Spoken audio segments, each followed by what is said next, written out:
Yang bertindak selaku khatib pada hari ini adalah Al-Mukarram Al-Ustadz Dr. Muhammad Sairozi Dimyati MID dengan judul khutbah Uswah Rasulullah Sallallahu Alaihi Wasallam dalam masyarakat yang majemuk. Bertindak selaku imam adalah Al-Ustadz Ahmad Supriyanto SQ MPDI, Muadzin Al-Ustadz Agustiar SQ SSY. Sedangkan untuk Jumat depan tanggal 19 Juni 2020 yang bertindak selaku khatib insyaallah adalah Al-Mukarram Al-Ustadz Dr. Andes Haji Fuad Falahuddin SQ MA. Assalamualaikum warahmatullahi wabarakatuh.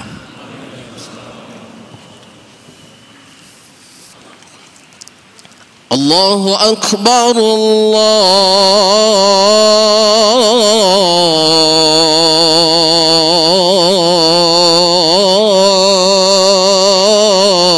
Allahu Akbar.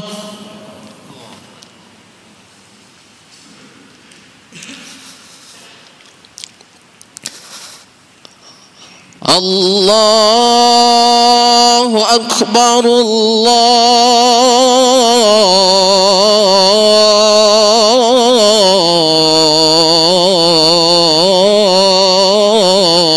Allahu Akbar.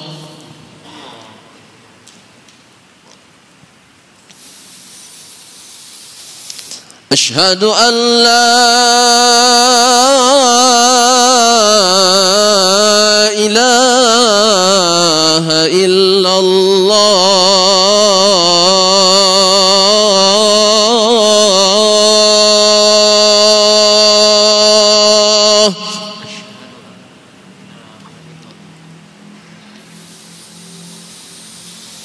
Asyhadu an la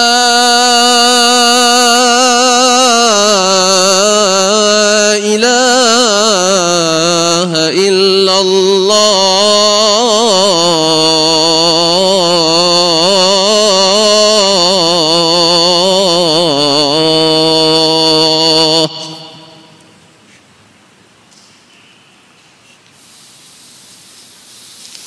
Asyhadu anna Muhammadar Rasulullah.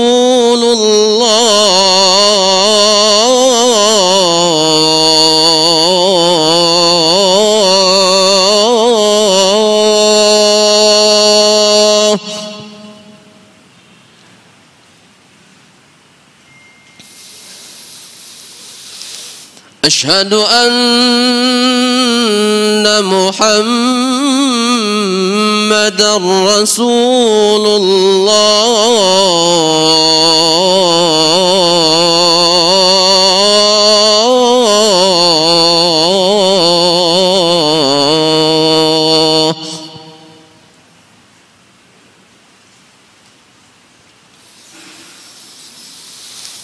Hayya 'alas salah.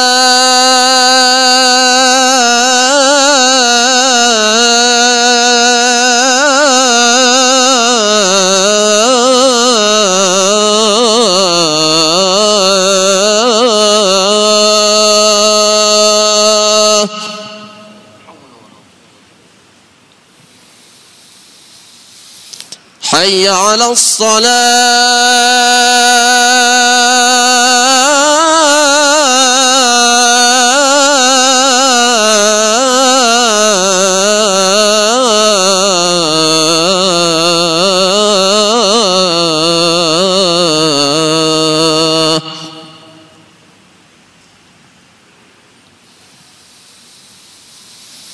Hayya 'alal falah.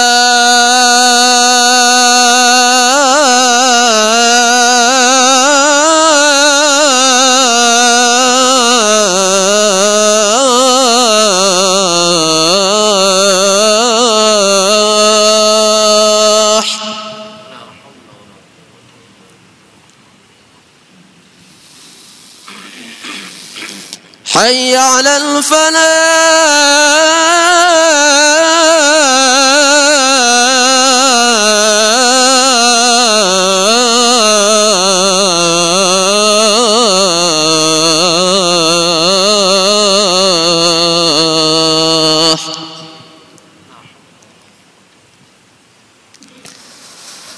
الله أكبر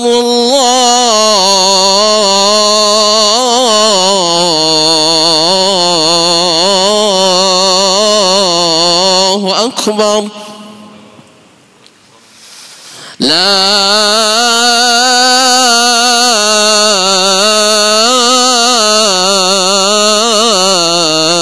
إله إلا الله.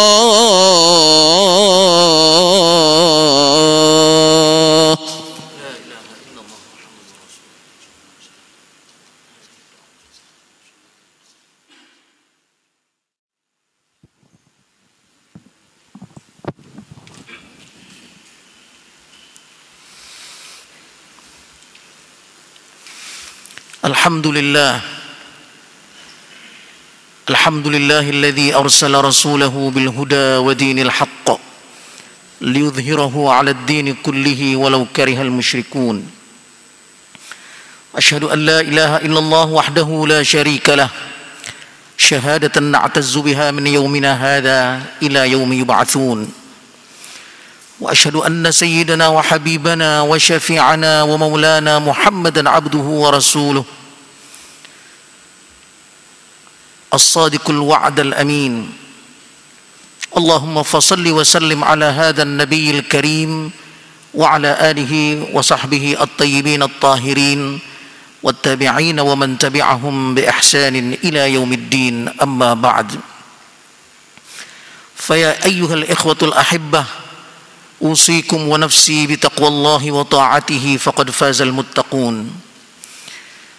يقول الحق سبحانه وتعالى في محكم تنزيله وهو أصدق القائلين: أعوذ بالله من الشيطان الرجيم. يا أيها الناس إنا خلقناكم من ذكر وأنثى وجعلناكم شعوبا وقبائل لتعارفوا إن أكرمكم عند الله أتقاكم إن الله عليم خبير. صدق الله العظيم. Ma'asyiral muslimin rahimakumullah, marilah bersama-sama kita panjatkan puji dan syukur kehadirat Allah Subhanahu wa taala yang walaupun kita masih berada di dalam suasana merebaknya wabah COVID-19, tapi Allah Subhanahu wa taala masih memberikan kepada kita umur yang panjang, masih memberikan kesehatan kepada kita, serta iman dan Islam ditetapkan di dalam hati kita. Mudah-mudahan Allah Subhanahu wa taala terus memberikan keberkahan dalam usia kita tersebut, dan Allah akan segera mencabut atau menyelesaikan wabah yang kita hadapi ini. Selanjutnya kita sanjungkan salawat dan salam kehadirat Nabi kita Muhammad sallallahu alaihi wasallam. Mudah-mudahan kita akan mendapatkan syafaatnya di hari kiamat nanti. Ma'asyiral muslimin rahimakumullah, kemajemukan adalah sunnatullah. Realitas kemajemukan dalam kehidupan kita adalah sunnatullah. Sunnatullah adalah ketentuan Allah yang tidak bisa dirubah. Allah Subhanahu wa taala berfirman dalam Al-Qur'an di surah Fatir ayat 43, "Falan tajida li sunnatillahi tabdila wa lan tajida li sunnatillahi tahwila." Dan tidak mungkin kamu dapatkan sunnatullah itu dapat diganti atau dirubah.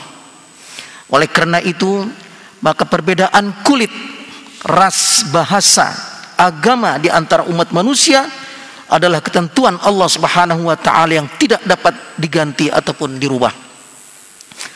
Allah Subhanahu wa taala berfirman dalam surah Al-Hujurat ayat 13, "Ya ayyuhan nasu inna khalaqnakum min dzakarin wa untha wa ja'alnakum syu'uban wa qabaila lita'arafu inna akramakum 'indallahi atqakum innallaha 'alimun khabir." Wahai sekalian manusia, sesungguhnya kami, Allah Subhanahu wa taala, telah menciptakanmu dari laki-laki dan perempuan, dan kami jadikan kamu sekalian bersuku-suku dan berbangsa-bangsa agar kalian saling mengenal.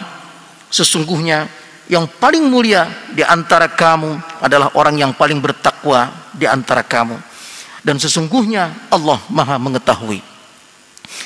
Ayat ini secara jelas menerangkan bahwa kemajemukan adalah suatu realitas yang sudah ditentukan oleh Allah Subhanahu wa taala.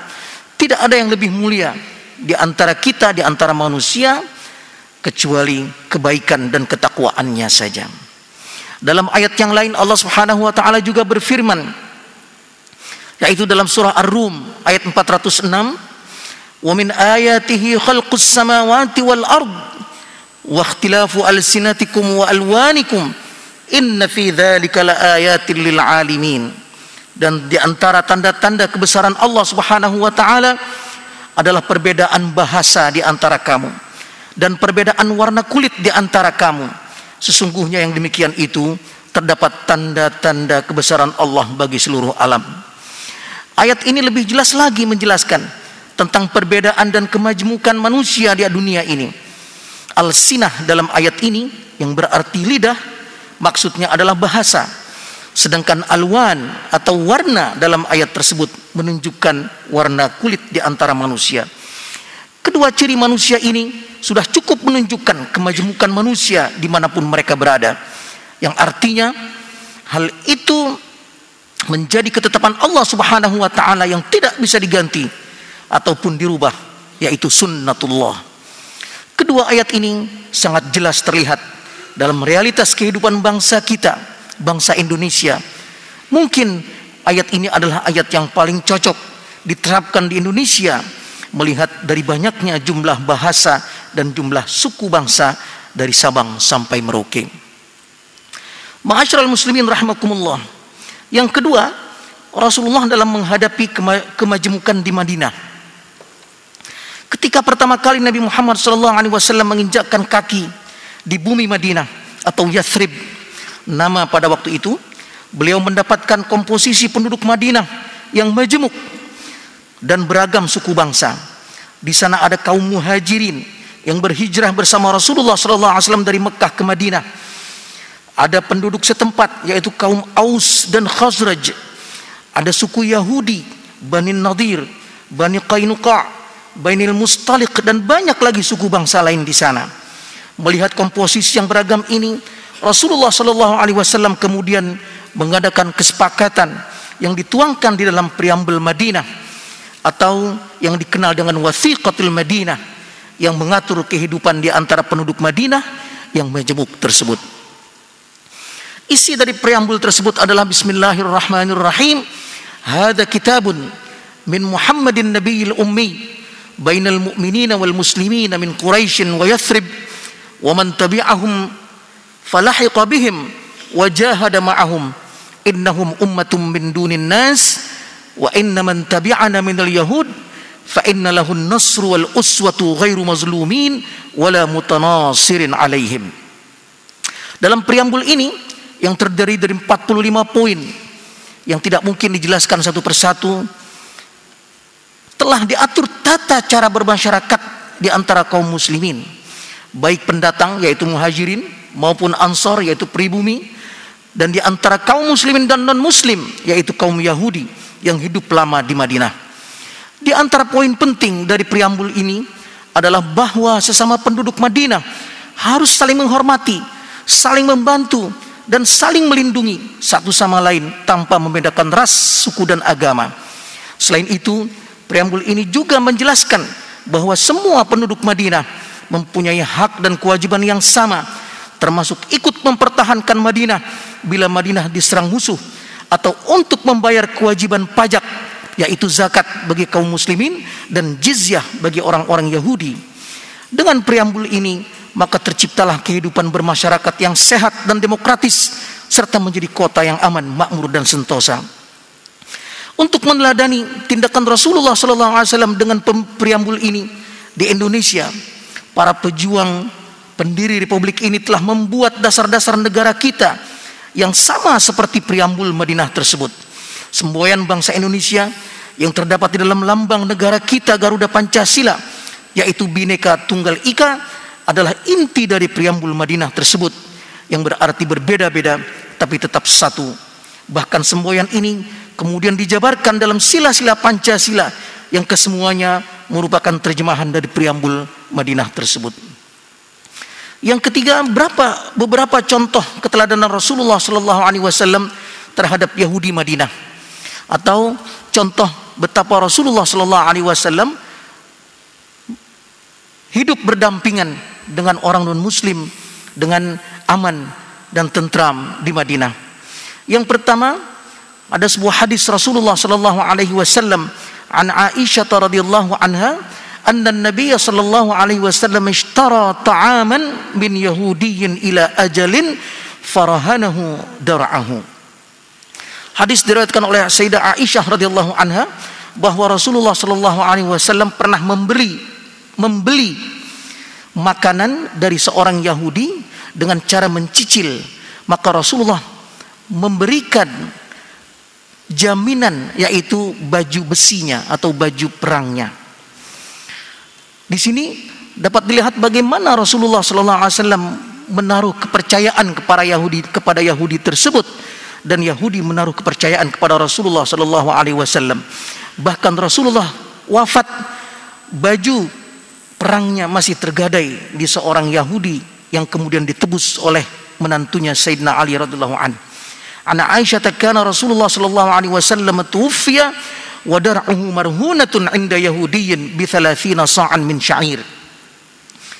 Dari Aisyah radhiyallahu anha bahwa Rasulullah sallallahu alaihi wasallam wafat dan baju perangnya masih tergadai kepada seorang Yahudi, yaitu dalam rangka pembelian 30 sa' daripada gandum. Hal ini menunjukkan betapa hubungan antara Rasulullah SAW dengan non-muslim pada waktu itu begitu dekat dan diliputi oleh saling percaya di antara mereka. Yang kedua, hadis Rasulullah SAW, man adza dhimmiyan faqad adani. Barang siapa yang menyakiti seorang kafir dhimmi, yaitu yang tinggal aman di antara kaum muslimin, maka orang tersebut sama dengan menyakitiku.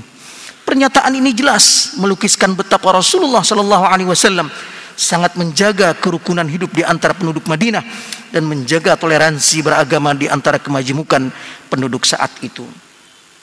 Yang ketiga, annahu kana ma'a ashabihi famarrat bihim janazatun faqama an-nabiy sallallahu alaihi wasallam laha faqala lahu ahadu as-sahabah muta'ajjiban innaha janazatu yahudiyyin faradda alaihi an-nabiy sallallahu alaihi wasallam biqaulihi alaysat nafsan.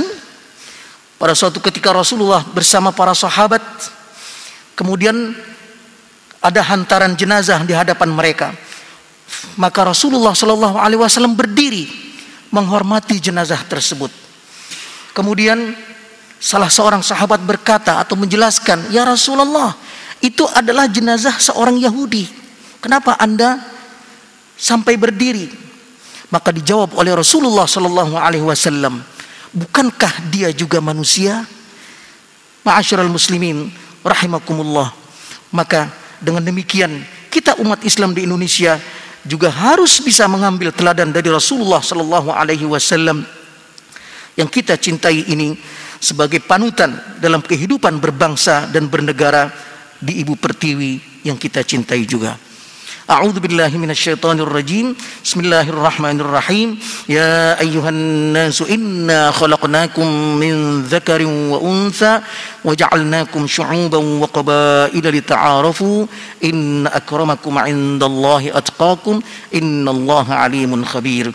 Barakallahu li wa lakum fil Qur'anil 'azim wa nafa'ani wa iyyakum bima fihi minal ayati wadh-dhikril hakim wa taqabbala minni wa minkum tilawatahu innahu huwas samiul 'alim. Aqulu qawli hadza wa astaghfirullah li wa lakum wa lisairil muslimin wal muslimat innahu huwal ghafurur rahim.